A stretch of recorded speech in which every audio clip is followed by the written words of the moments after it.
Hi mga kabeshi ko magaganda na katulad ko. Char! So andito tayo ngayon sa Food City. Kakaupo lang ito nakaraan dito sa Huntsville. So sisilipin natin kung mura o mahal ang mga bilihin dito. So titignan natin kung saan mas mura sa Publix, Kroger's, or sa Walmart. So tara, let's go!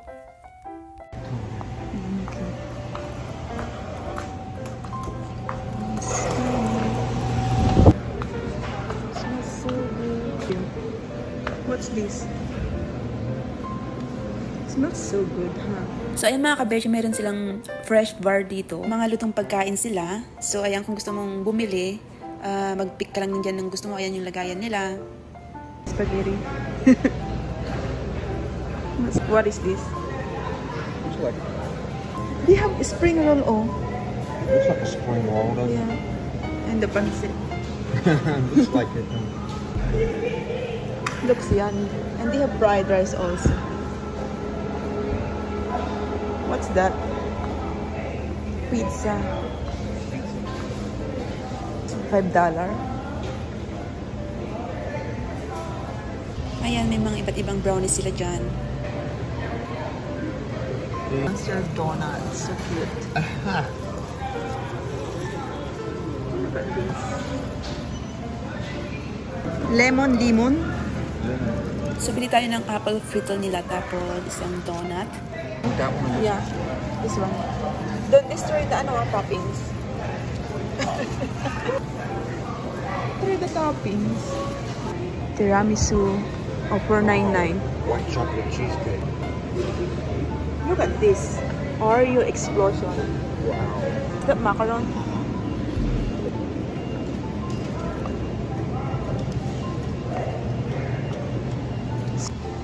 It's only $16.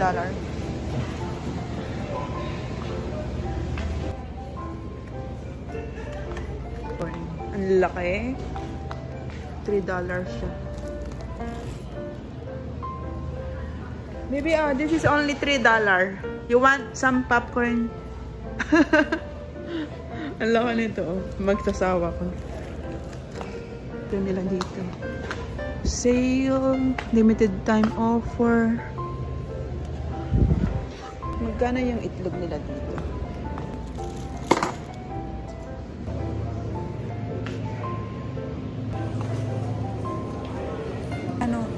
Just that one. How about that? Get two. Ito na lang, baby. Let's try na lang this one. $3.99. Ano? And put there.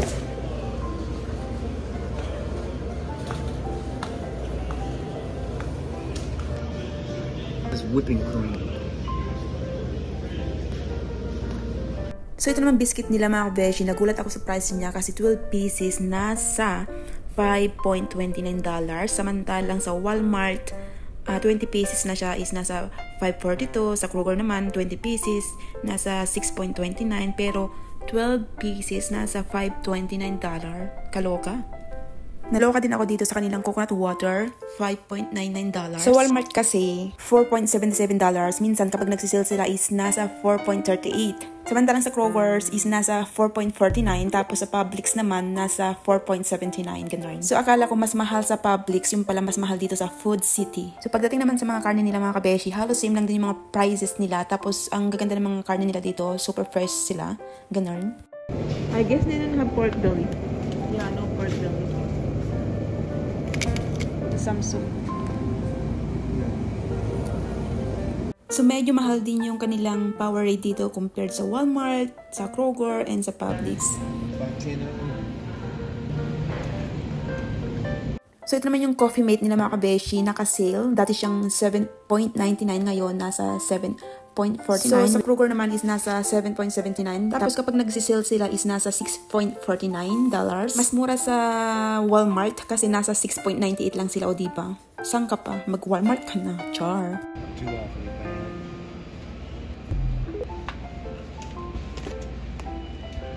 Oh, Mazda $4.99. $5. I don't know how much this one.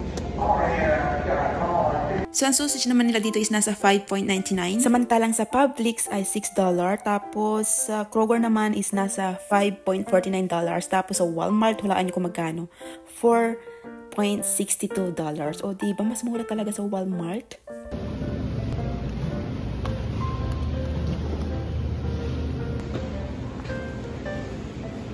So, yung saging naman nila dito is 65 cents per pound. Tapos sa Publix naman, ang price niya nung huling bumili kami ng saging doon is 0.59 per pound. Tapos sa Kroger's naman, last na bili namin, ang kanilang saging doon is nasa 49 cents. So Walmart naman is nasa 54 cents per pound. So ibig sabihin, mas mura sa Kroger's, mga kabeshi. You see some red plants. I'm saying red plums. So what you gonna buy? Some regular plums. Ito oh. This is not red. Those are black plums. $3. Those are marks on them. 3.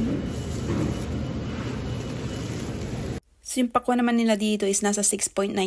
Samantalang sa Kroger nung last na check namin is nasa 3.99. No, wait. These over here are $4 to $5. Expensive naman. Ang mahal din ng kanilang luya dito, mga kabeshi. Samantalang sa Kroger nasa 3.29. Dito naman is nasa $6.99. O, diba? Super mahal. You want some okra? So yan naman yung okra nila dito. Nasa 4.99. Balik natin.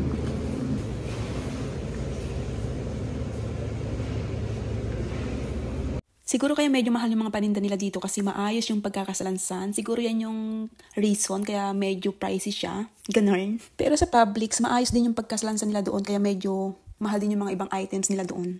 The green cabbage not expensive. $2.50 for half.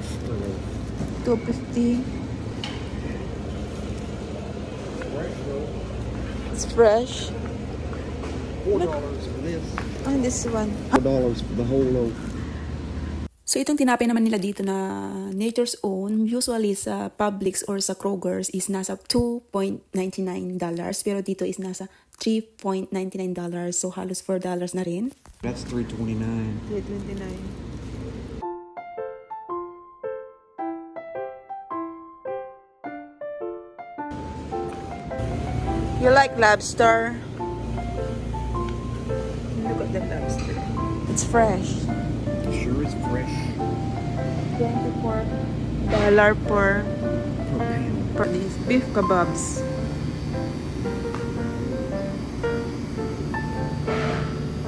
That's pretty nice though. That's a nice cut. Yeah. Look.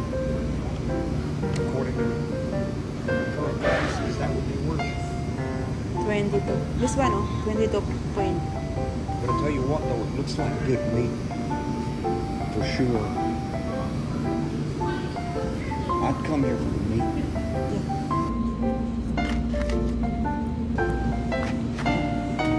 So, green garbage. Ito. Maliit na lang. Wala kasi silang ano dito. Malalaki yung kanilang neto. Ayun o. Masyadong madami. Saboy. So, ito na lang. Tingin tayo ng mais kung magkano yung mais nila. Ito. Yellow corn. Kunti lang yung bibilhin natin. Yan yung mga price ng ano nila. 8 piraso, $8.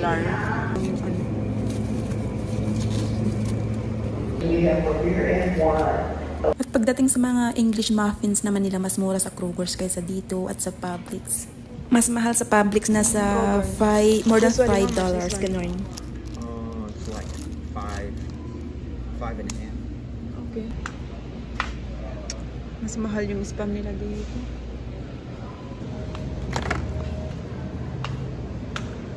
$5. So, mas mahal yung price nila dito ng konti compared sa Kroger's or sa Walmart.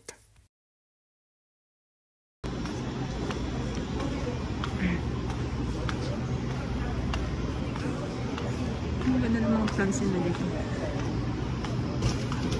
So ayun mga kabesi, mag-check out na tayo. So I hope nakatulong ang video ito. For sure, alam nyo na kung saan kayo mamimili. Sa Publix, sa Kroger, sa Walmart ba, or sa Food City. So usually kasi sa Kroger's kami namimili kasi doon lang namin nabibili yung salt water na lemon. At kapag sa Kroger ka nag-grocery, may discount kang makukuha kapag nagpa-gasoline ka sa kanila. Ganun. Tapos, pumupunta lang kami sa Publix kasi andoon yung sweet tea na gusto namin. Tapos, kadalasan mayroon silang pork belly doon.